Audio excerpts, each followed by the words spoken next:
Jeremiah Hartwell, a rich manufacturer in 19th century Pennsylvania, married 5 different women over a 25-year period. Every bride who entered his opulent Beacon Hill residence was bright, healthy, and vibrant. However, after months of occupying the master bedroom suite, each and every bride experienced the same terrible fate: a total mental breakdown. When the truth finally came to light in 1835, the pattern was so systematic and persistent that it shocked not only Millbrook County, but the entire state of Pennsylvania. Authorities found something considerably more sinister: a purposeful plot that has been ruining women's minds for decades, rather than a coincidence or family curse. Tonight, we reveal the horrifying reality of what actually transpired in that home, and how one guy methodically drove 5 spouses insane with strategies so well thought out that they still chill the blood to this day. Please subscribe to our channel and let us know in the comments the state you are listening from before we continue with the tale of Jeremiah Hartwell and his tragic wives. The proximity of these gloomy incidents to your own house may surprise you. The thriving hamlet of Millbrook, tucked away in the coal-rich valleys southwest of Pittsburgh, was the starting point for the events that would shock Pennsylvania. The Industrial Revolution turned this previously sleepy farming village into a thriving commercial hub by 1820, with manufacturers spouting smoke along the Monongahela River and newly affluent families erecting opulent houses on the nearby hills. Jeremiah Hartwell, a 25-year-old eager young man with a sharp sense of potential, came to Millbrook in 1821. Hartwell had worked his way up from humble roots in rural Ohio, something that many business people of his time did not inherit. Jeremiah had learned early on that success requires both cunning and unwavering resolve from his father, a blacksmith. He founded the Hartwell Iron Works within 5 years of his arrival, focusing in the manufacturing of railroad components that were in high demand as America grew westward. His quick ascent was demonstrated by the Hartwell home, which was finished in 1828. The 3-story Georgian building, which was perched on Beacon Hill with a view of the town, had 42 rooms, imported marble fittings, and acres of well-kept gardens. The town's residents were in awe of its magnificence, especially the main bedroom suite that took up the entire 2nd-story east wing. It was lavishly decorated by Hartwell, with a huge 4-poster bed made from Pennsylvania cherry wood, hand-painted French wallpaper, and tall windows providing sweeping views of the valley below. Hartwell's accomplishment was all the more impressive because of his charisma.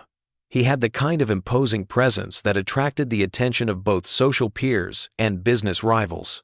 He was over 6 feet tall, with prematurely silver hair and piercing blue eyes. His sophisticated charm and evident affluence attracted unmarried girls of notable families, and local society matrons vied to invite him to their parties.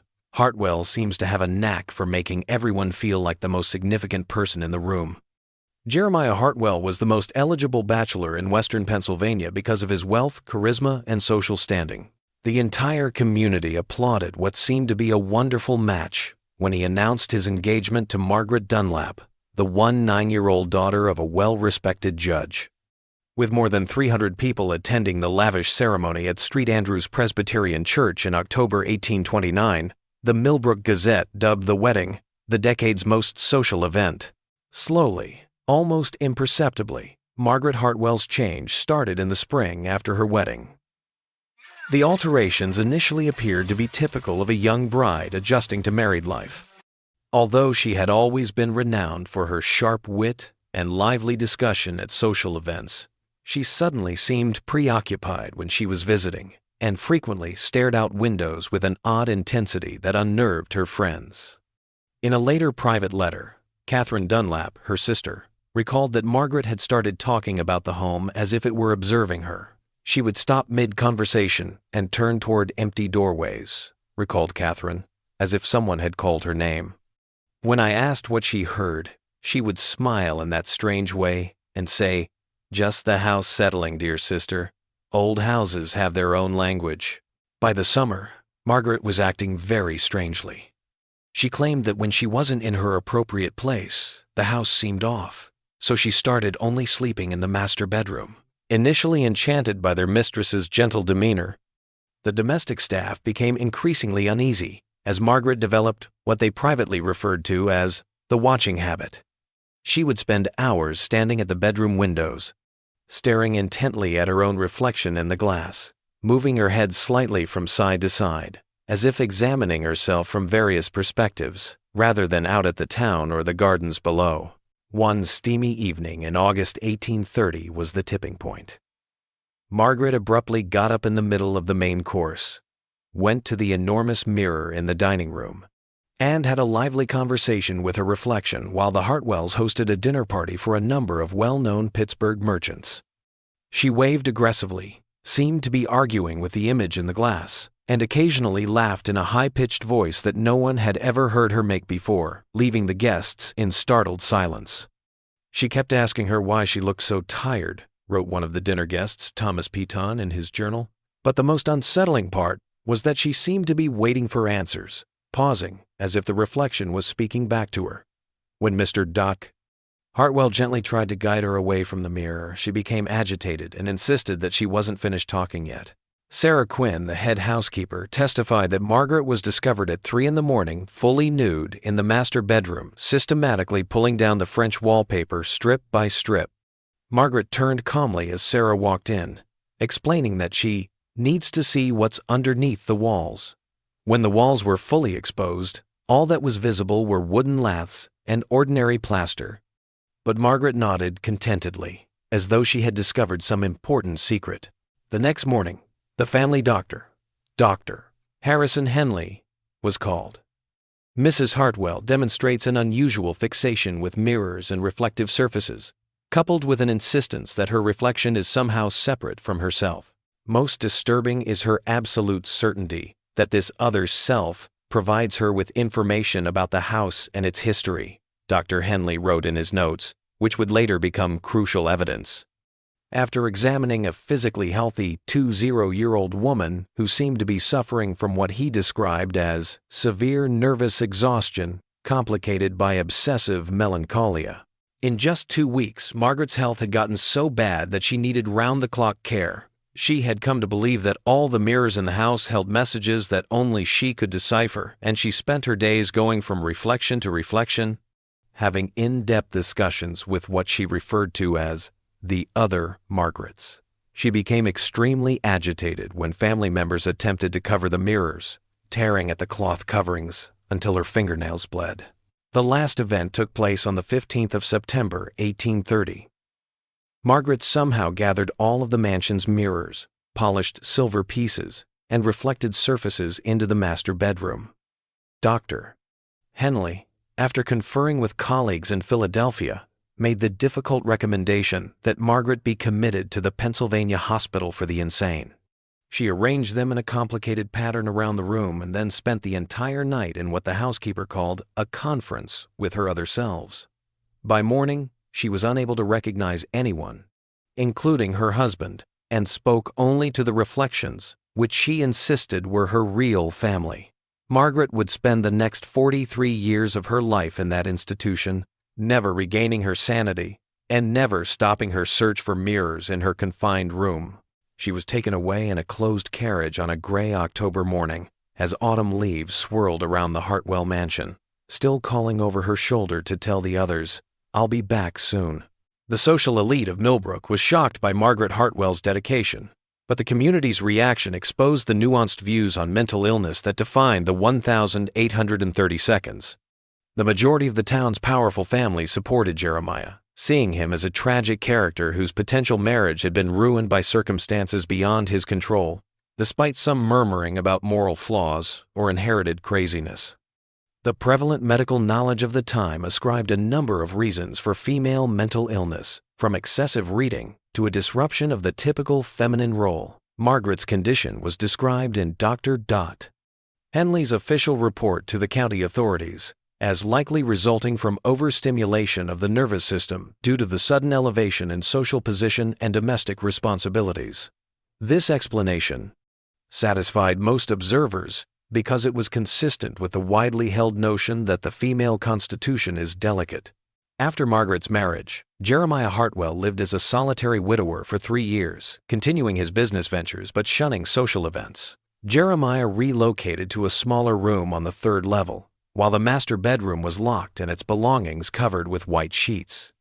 Reduced to the bare minimum of roles, the home staff said that their employer spent most evenings in his study, reading medical literature and letters to different doctors regarding his wife's condition. Throughout this time, Hartwell developed an obsession with comprehending what he referred to as the science of mental affliction. He amassed a vast library, covering everything from phrenology to the most recent European theories of neurological ailments. Decades later, his personal notebooks were found, and they show a man who was truly troubled by his wife's destiny and was looking for logical reasons why she had broken down. Jeremiah learned in 1833 that Margaret had passed away at the asylum, her last years characterized by a steady decrease in her physical health that coincided with her mental illness. Only members of the immediate family attended the tiny private funeral. Margaret's gravestone only had her name, dates, and the words, "Beloved wife, at peace." Although the tragedy appeared to close one chapter of Jeremiah's life, those closest to him saw how Margaret's passing had profoundly and subtly altered him. Margaret was laid to rest in the Hartwell family plot in Millbrook Cemetery. He had become nearly compulsive about his surroundings and personal appearance, according to his business associates. He started insisting that every mirror in his office be cleaned twice a day, and he had made it a practice to constantly glance at his reflection during meetings, as if to make sure he seemed normal to others. More importantly, Hartwell had resumed discussing marriage, but in a way that many found icy and analytical rather than sentimental. He would create what he called compatibility assessments for prospective candidates, discussing the qualities of a good bride using the same systematic technique he used in business talks. During this time, Hartwell got to know Elena Rodriguez, a 22-year-old Spanish merchant's daughter who had just begun trading with Pittsburgh's expanding industrial sector. Hartwell was instantly drawn to Elena's unique blend of brains and beauty, but more significantly, she showed what he called exceptional mental resilience in their courtship exchanges. Many members of Millbrook society were taken aback when they announced their engagement in the spring of 1834, since they had imagined Hartwell would never get married again. However, others who watched the couple interact noticed that Jeremiah appeared to have regained his former confidence and charm. Elena, on the other hand, seemed truly delighted and thrilled to be the mistress of the magnificent home on Beacon Hill. Though less extravagant than Hartwell's first marriage, the June 1834 ceremony was nonetheless tasteful enough to meet social standards. Hartwell took a decision that would later seem important when Elena came into the mansion. He reopened the master bedroom suite and had it totally redecorated with new furniture, wallpaper, and most importantly, a whole new set of mirrors. Elena accepted her position as the mistress of the Hartwell family with grace and zeal. She frequently showed visiting ladies around the master bedroom, highlighting the exquisite mirrors that reflected light throughout the roomy suite, because she was very proud of it. She appeared to enjoy the enormous vanity mirror the most, sitting there every morning and evening to brush her long dark hair while cheerfully discussing the day's events with her personal maid. Elena seemed to be doing well in her new life throughout the first 6 months of their marriage. Because of her warmth, intelligence, and sincere interest in other people, she gained popularity within the local social set very quickly. Elena had a natural confidence that made her the perfect hostess for Jeremiah's business entertaining, in contrast to Margaret's more timid and bashful demeanor. However, people closest to Elena started noticing minor shifts in her habits and mannerisms by the winter of 1834. The first indications of Elena's decline, which were uncannily similar to Margaret's initial symptoms, surfaced in February 1835. Elena's personal maid, Maria Santos, a young woman who had accompanied Elena from her father's household, kept detailed notes in her private diary about her mistress's changing behavior, despite the strict instructions given to the household staff not to discuss the previous Mrs. Hartwell's illness with the new bride. The most thorough documentation of Elena's slow metamorphosis may be found in these notebooks, which were found years later concealed in the mansion's attic. Maria reported in early February that Signora Elena has begun spending much longer at her vanity. This morning she sat brushing her hair for nearly 2 hours, but she was not looking at herself. She was staring just to the left of her reflection, as if watching someone else in the mirror. When I asked if she needed anything, she said, "She's trying to tell me something important, Maria. I have to pay close attention." By March, Elena had started having mirror conversations, which she emphasized were not the same as talking to herself. Maria described how Elena would stand in front of different mirrors throughout the house and have what seemed to be conversations, stopping to listen and answering questions or remarks that were not heard. Elena's chats with her mirror appeared to be amicable and educational, in contrast to Margaret's furious interactions. "She tells me things about the house that I never knew," Maria told Elena one afternoon. "About the previous family who lived here, about the secrets hidden in the walls. She's very knowledgeable about household management, too. She's given me excellent advice about organizing the staff schedules." When Elena's behavior became more noticeable, Dr. Henley, who was still the family doctor, was quietly consulted.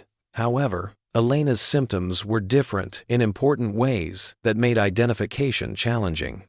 His confidential notes from this time period show his growing anxiety about what he described as a most troubling parallel to the previous Mrs. Hartwell's condition.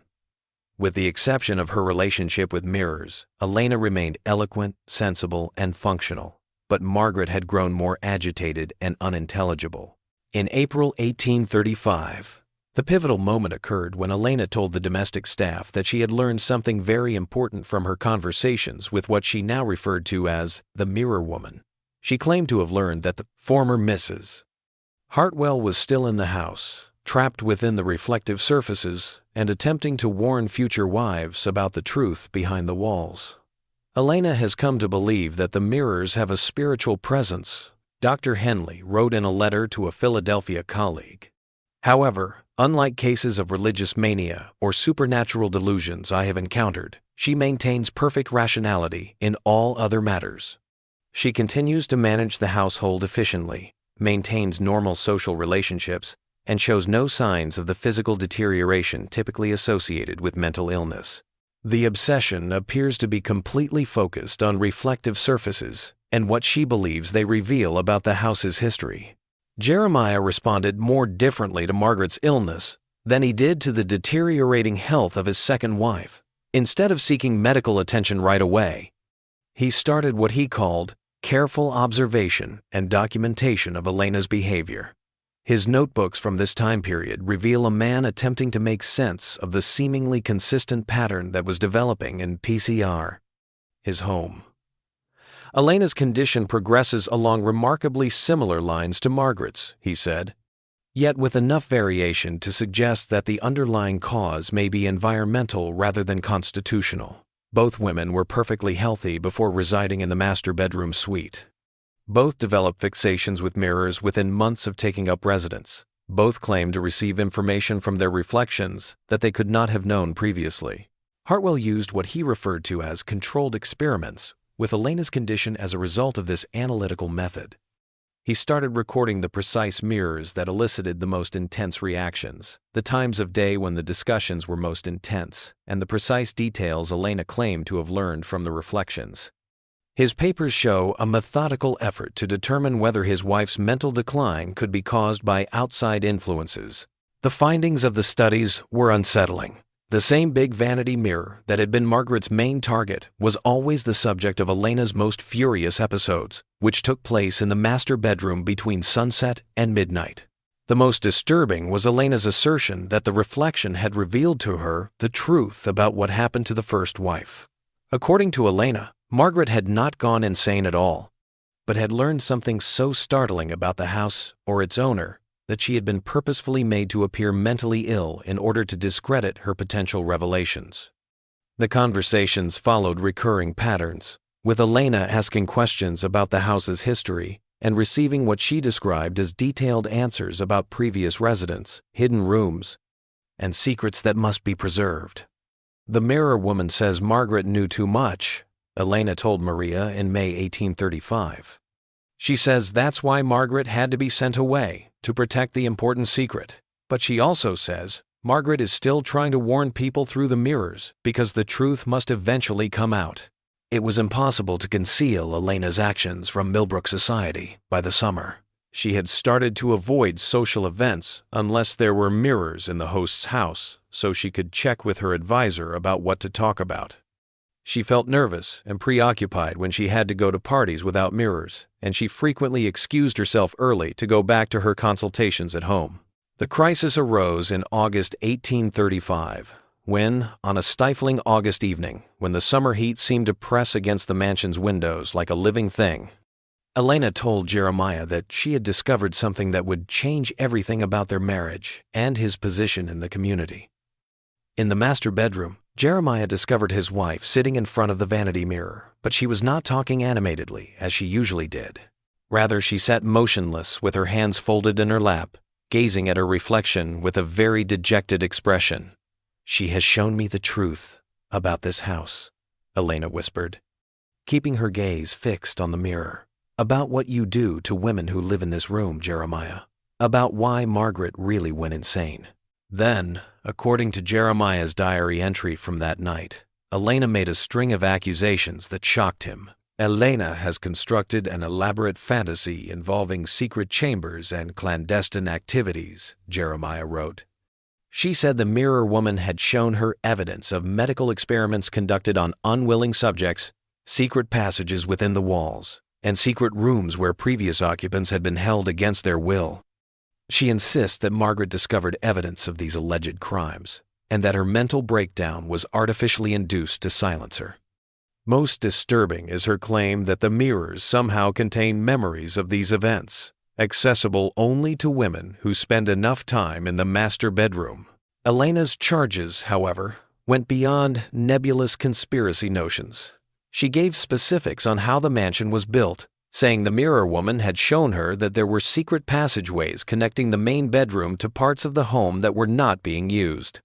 She detailed complex surveillance systems incorporated into the walls, and most startlingly, she claimed that Jeremiah had been routinely giving his wife drugs that were intended to induce mental confusion and hallucinations. "The medicine you give me for my headaches," Elena confronted her husband that night. "It's not medicine at all, is it?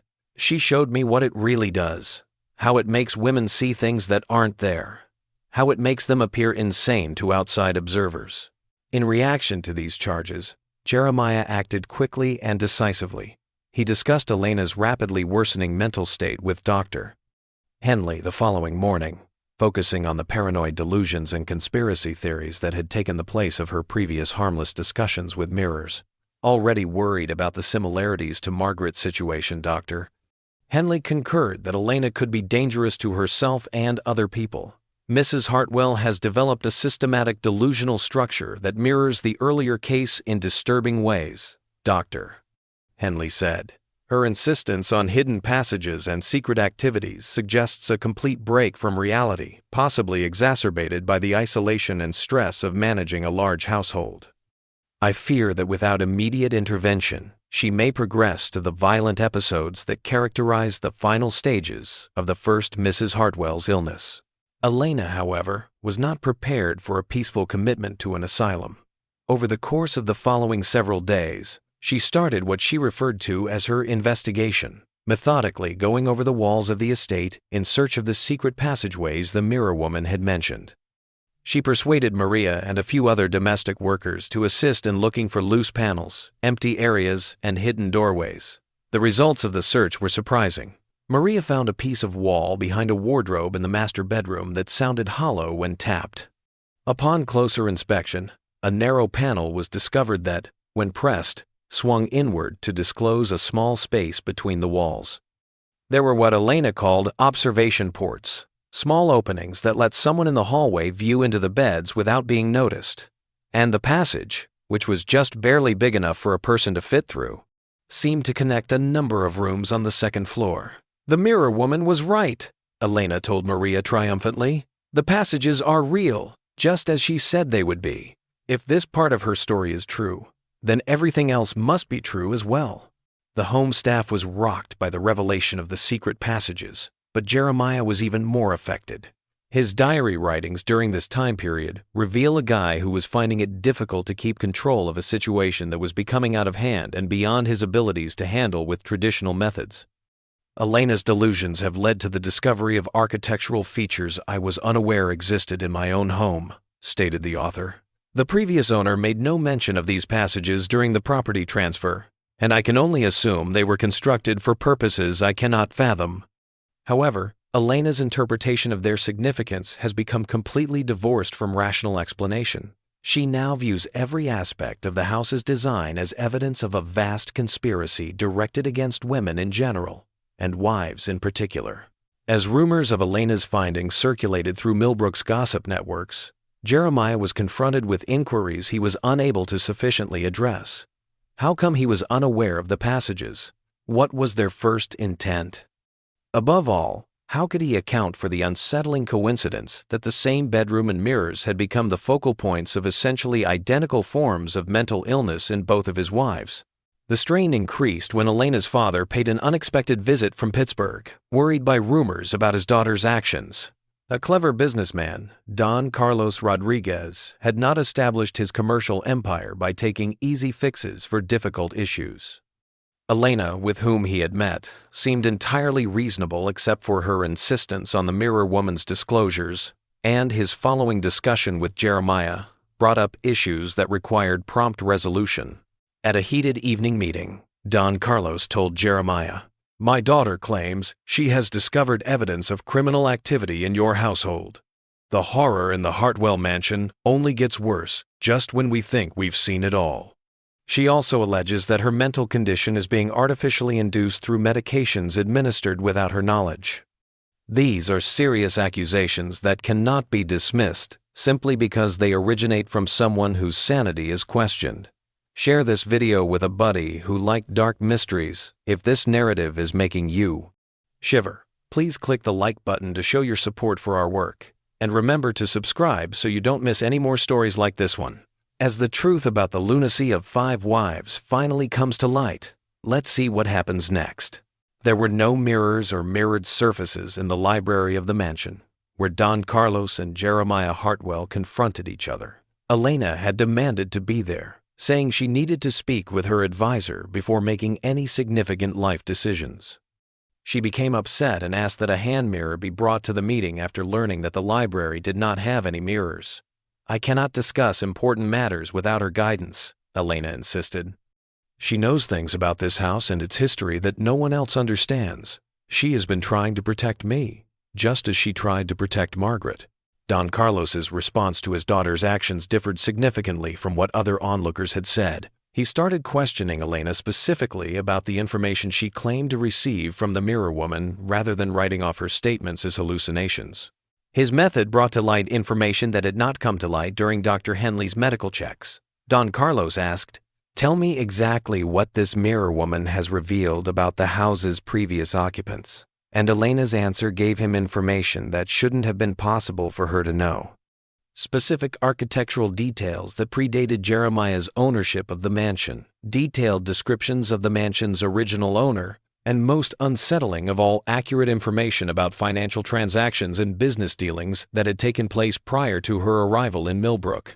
Elena's persistent precision undermined Jeremiah's attempts to dismiss these findings as chance or lucky guesses. She revealed Jeremiah's secret correspondence with investors, characterized business associates he had never mentioned to her, and most startling of all, gave exact recollections of talks that had occurred in the library years before she had ever entered the house.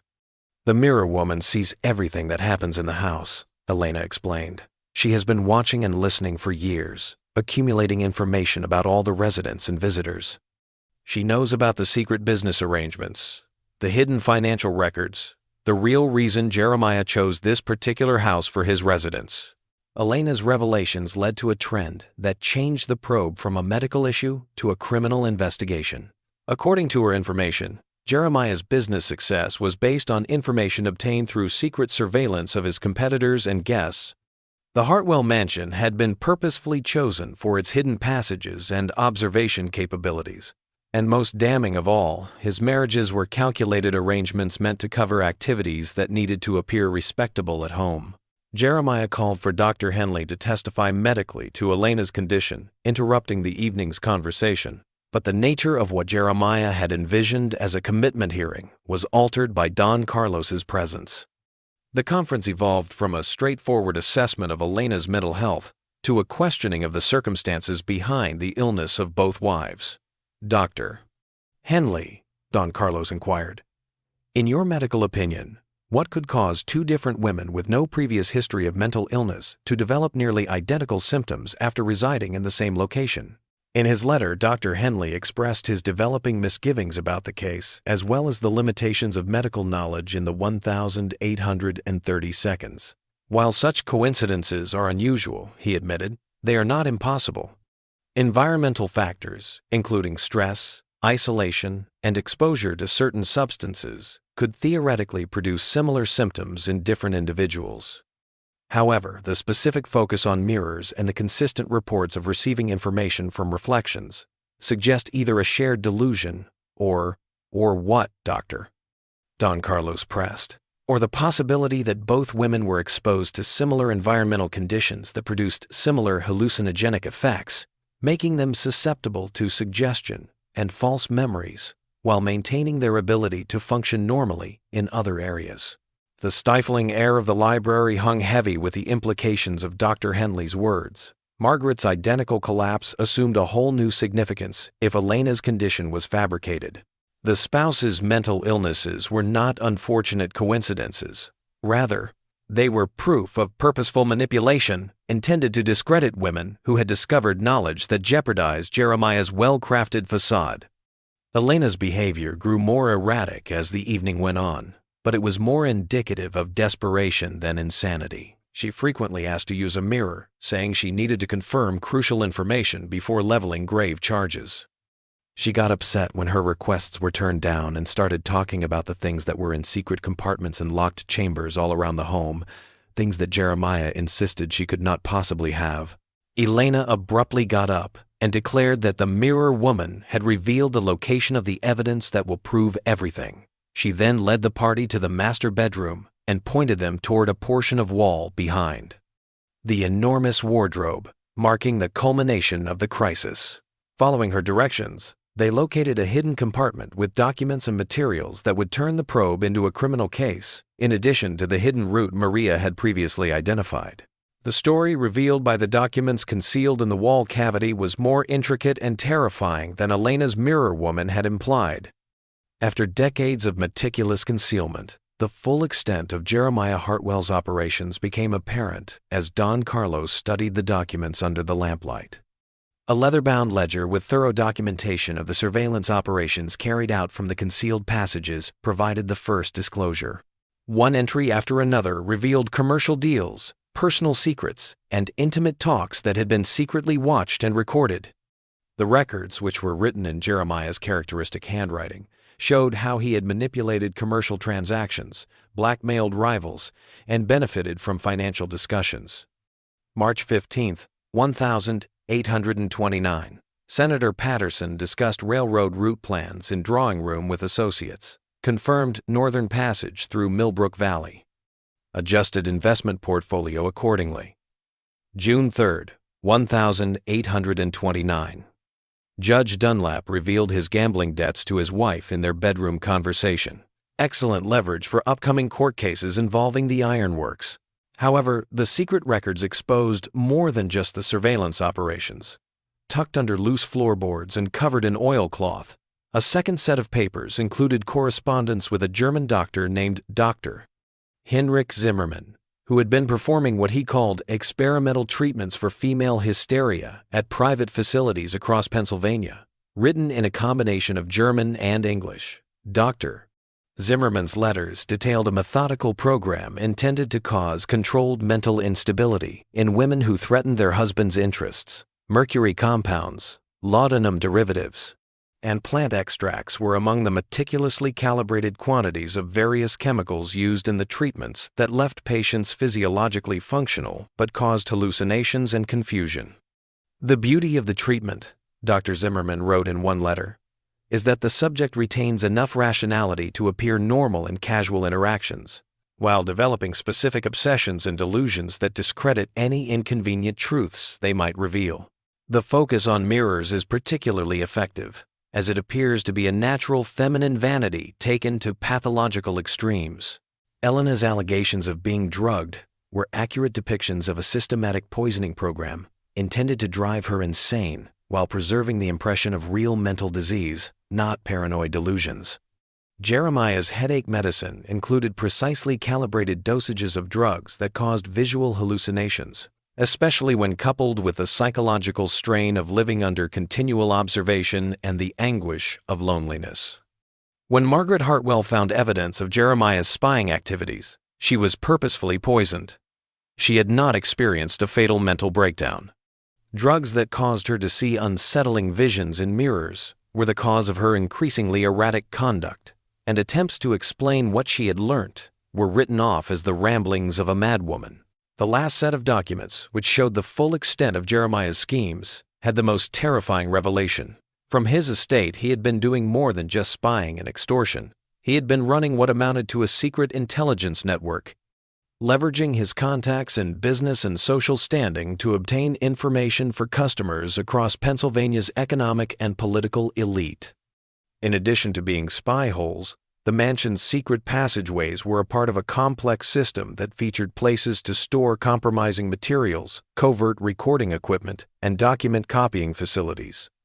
Jeremiah's marriages were business agreements, not love ones, intended to give him hostesses who could obtain information at social gatherings without drawing suspicion because of their seeming legitimacy. Jeremiah had used Dr. Zimmerman's experimental therapies to undermine Margaret's possible disclosures when she found evidence of these actions. He had simply repeated the same procedure when Elena started asking similar questions, believing that he would be shielded from a thorough examination by the medical establishment's ignorance of the real causes of her illness. Don Carlos responded to these disclosures with promptness and decisiveness. Being a prosperous businessman with political ties across western Pennsylvania, he saw right away that the records were proof of widespread criminal conspiracy. More significantly, he realized that as long as his daughter was under Jeremiah's authority, her life was in imminent danger. "Elena will be leaving this house tonight," he informed Jeremiah, "and she will be taking these documents with her as evidence for the authorities. Henley, I assume you will be revising your medical opinion regarding my daughter's condition in light of this evidence?" When doctors were presented with proof that their patients had been routinely poisoned by persons they trusted, they faced an ethical dilemma, as demonstrated by Dr. Henley's answer. "If these documents are authentic," he continued, "then both Mrs. Margaret Hartwell and Mrs. Elena Hartwell were victims of deliberate poisoning designed to simulate mental illness. Mrs. Elena's condition should improve rapidly once the toxic substances are eliminated from her system." Jeremiah's unexpectedly composed response to the revelation revealed that he had anticipated being exposed. "The documents you found are forgeries," he claimed, planted by Elena during her delusional episodes. "The correspondence with this alleged Dr. Zimmerman is fictional, designed to support her paranoid fantasies about being poisoned. I'm afraid her mental condition has progressed to the point where she's capable of creating elaborate false evidence to support her delusions." But Don Carlos had prepared for this argument. "Then you won't object to having the contents of these medicine bottles analyzed by independent chemists?" he replied, producing the various compounds Jeremiah had been administering to Elena. "And you certainly won't mind if we bring in handwriting experts to verify whether these documents were written by you or by someone else?" An unexpected voice from the bedroom doorway broke up what could have been an endless confrontation. Head housekeeper Sarah Quinn, who had worked for the Hartwells for more than 10 years, entered the room with a grim look of resolve. "I can't stay silent any longer," she announced. "I've watched 2 good women destroyed by what happens in this house, and I won't watch it happen to others. Mr. Rodriguez, your daughter is telling the truth about everything. I've seen the master administer the medicines. I've seen him using the passages to spy on guests. And I've seen what those treatments do to the ladies who live in this bedroom." The last piece of proof required to support Elena's assertions was Sarah's testimony. She had access to every part of the home as the head housekeeper, and had spent many years watching Jeremiah's actions. More significantly, she had seen Margaret's decline and had noticed the same trend starting to show itself in Elena's actions. "I prepared the medicines, mister," Hartwell gave to both wives, Sarah confessed, her voice trembling with years of suppressed guilt. "He told me they were treatments prescribed by Dr. Henley, but I noticed they came from unmarked bottles that arrived through private correspondence. When I asked about them, Mr. Hartwell said they were experimental remedies from European physicians that weren't available through local apothecaries." Sarah's thorough description demonstrated how deliberate Jeremiah's deceit was. She explained that he had progressively raised the dosages of the enigmatic substances, arranging their administration to correspond with times when the wives were spending a lot of time in the master bedroom. She had seen the two women's developing obsession with mirrors, their growing estrangement from friends and family, and their growing incapacity to discriminate between hallucinations and reality. "The most terrible part," Sarah continued, "was watching them try to tell people what they were experiencing, only to have everyone dismiss their words as madness. Mrs. Margaret kept insisting that someone was watching her through the walls, that her food tasted strange, that the mirrors showed her things that couldn't be real. Everyone said it was nervous hysteria, but I knew something was wrong when Mrs. Elena began describing exactly the same experiences." As the extent of Dr. Henley's unintentional involvement in Jeremiah's plan became apparent, his career reputation was in jeopardy. Under the pretense of valid medical care, Jeremiah's toxic substances had been used in place of the medications he had prescribed for the women's headaches and nervous disorders. His mental illness diagnosis had served as the ideal pretext for systematic poisoning, enabling Jeremiah to undermine his wife's credibility, while preserving his own image as a loving husband coping with death in the family. "I need to examine Mrs. Elena immediately," Dr. Henley announced, his professional composure cracking under the weight of his realization. "If she has been subjected to chronic poisoning with hallucinogenic compounds, there may be physical evidence that could support these allegations. More importantly, we need to begin treatments to counteract any substances still in her system." Jeremiah Hartwell, however, showed the calculating cunning that had made him successful in espionage and business, even as the evidence against him grew. He moved to what seemed to be a confession intended to reduce his legal exposure rather than continuing to refute the charges. "You're correct that I have been conducting surveillance activities from this house," he admitted with calm deliberation. "The hidden passages were installed by the previous owner, a man with similar business interests who found them useful for gathering information about potential investors and competitors. When I purchased the property, I continued using these facilities because they provided significant advantages in commercial negotiations." The purpose of Jeremiah's partial confession was to admit the surveillance while avoiding the more severe accusations of conspiracy and poisoning. He asserted that his wives had independently found the sections and experienced mental breakdowns as a result of the stress of finding out about his business dealings. He maintained that the medications were valid therapies that had regrettably failed to improve their worsening health. "Margaret became obsessed with the idea that I was using the passages to spy on her personally," Jeremiah explained, "when in reality, I was simply conducting necessary business intelligence gathering." Her mental condition deteriorated rapidly once she became convinced that every aspect of our marriage was part of some elaborate deception. Elena has unfortunately followed a similar pattern, constructing elaborate conspiracy theories to explain perfectly legitimate business activities. Under normal conditions, this explanation might have been convincing, but it was impossible to support in light of Dr. Zimmerman's letters.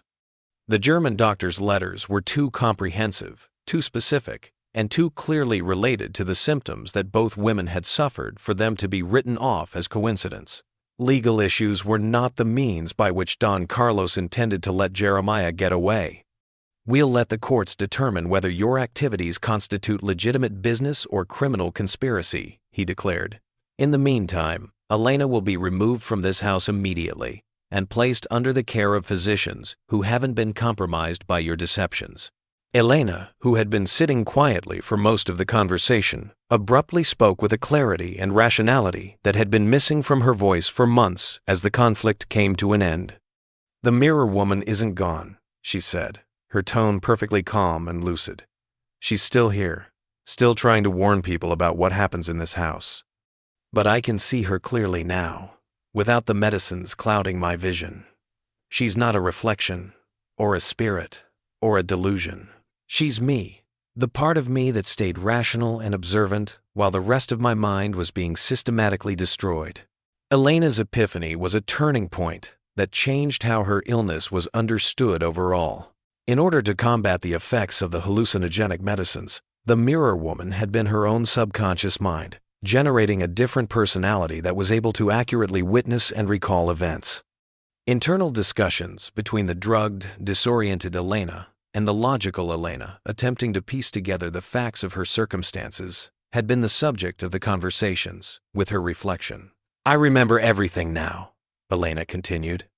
"Every conversation I overheard through the passages, every document I saw when Jeremiah thought I was too disoriented to understand, every detail about his business arrangements and his correspondence with Dr. Five.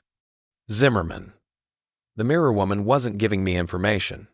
She was helping me remember information I had gathered myself, but couldn't access consciously because of the drugs.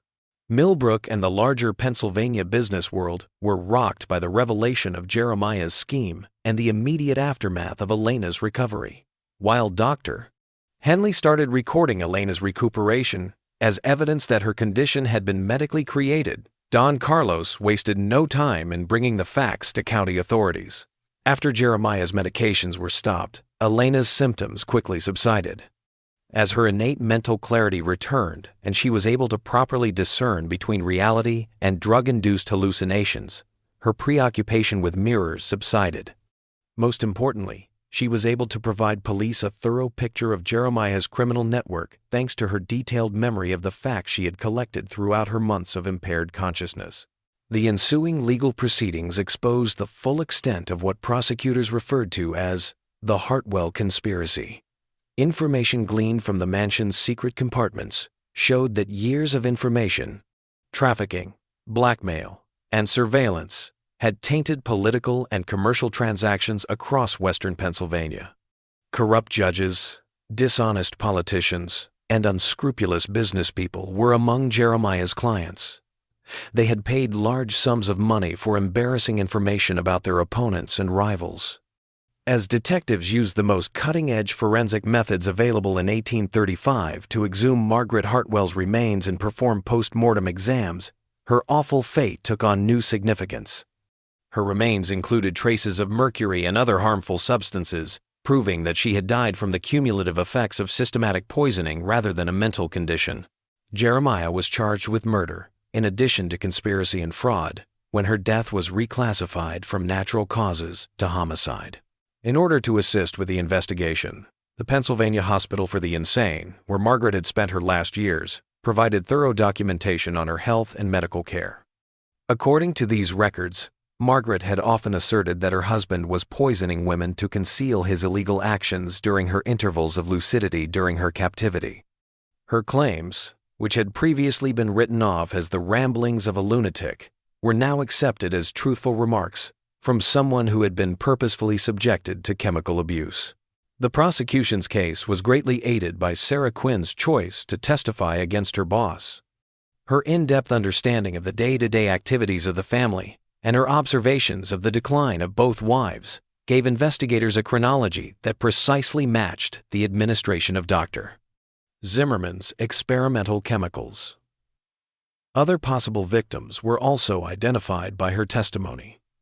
Business associates and house guests who had visited the Hartwell mansion and reported experiencing unusual symptoms. At a private asylum in Philadelphia, Dr. Zimmerman himself had been performing similar trials on patients.